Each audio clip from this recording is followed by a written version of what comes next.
Hey guys, so one thing that works for everybody, every single one of my students, is structure. And why not? Because you've probably been learning a lot of different things on YouTube or from different friends that show you different things, but you're not really sure how to put it all together. Well, when it comes to guitar chords, which are very important obviously, instead of just learning a whole bunch of things at once, I think there should be some structure in which types of chords you should learn. So I always start with cowboy chords. So if you have your little, D's and your G's and your A's, all that kind of stuff, playing, cowboy chord songs, they're fantastic. But I think the next thing you should learn is bar chords, and not learn all of the bar chords at once, but just learn one bar chord shape. So you try to make an E chord like the way you normally make an E chord, but make it with these 3 fingers. So I know it's a little weird at first, like how do I do that?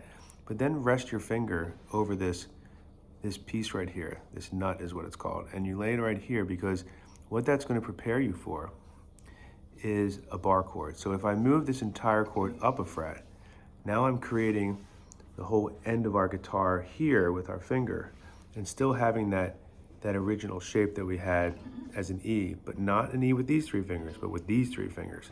So when we slide it up a fret, now we get a chord where the name of this bass note, which is an F, is now the chord. And as you memorize each fret just on the big string, F, F sharp, G, G sharp, A, things like that, well, this bar chord shape slides up and down, creating those major chords. So let's say I have a song that has, just like a G to an F. You could be playing a G like this. A lot of you have learned G the first way, this way, and going G, then you go to F and you flip your whole hand around like this, and you flip it all the way around like this.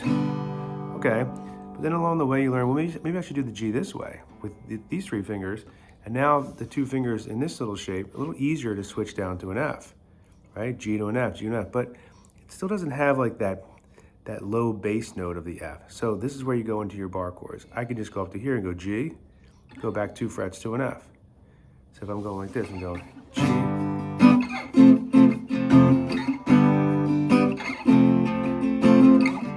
that kind of stuff. Now if I need to go from like a G up to an A, I can just move up 2 frets and I'm G to A.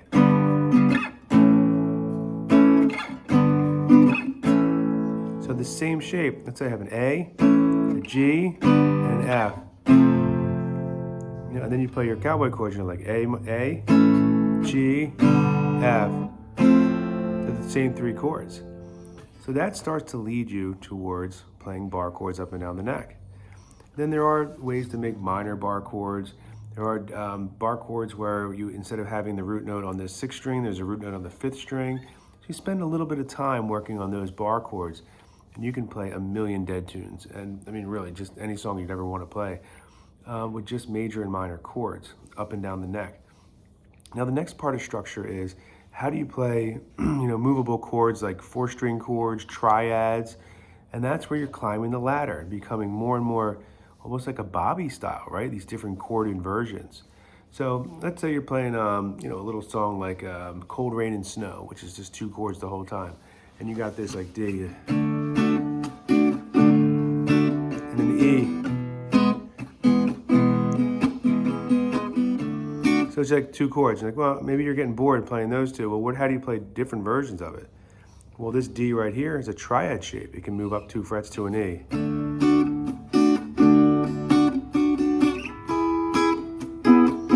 Here comes a new bar. That's a 5th string root. Maybe there's a 4-string chord.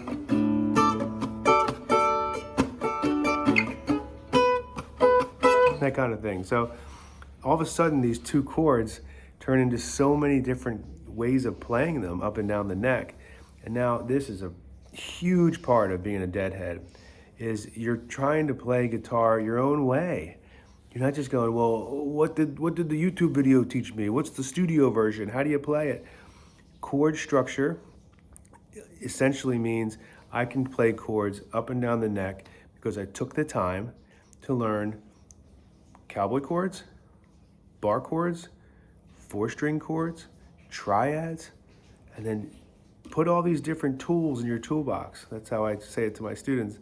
And all the songs you learn, you just can choose what you want to do. It's great. I mean, I was teaching Mama Tried recently, and it's like, well, most of Mama Tried is D's and G's and A's. Well, what about D bar here and a G here and an A here, right? First thing I remember knowing notes on was the blow. Back to opens.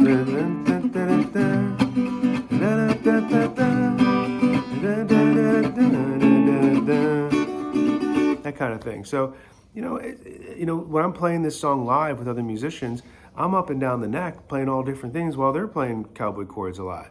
So they're like, here's some new triads. I might be like.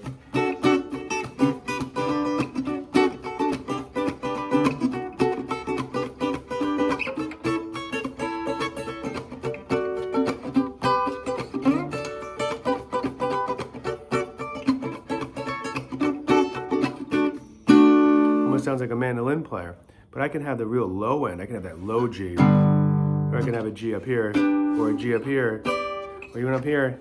I'm running out of space. But the point is, if you want to understand guitar in a fun way, you should play multiple inversions of chords. If you're looking for a lot more, just click the link below. Thanks, guys.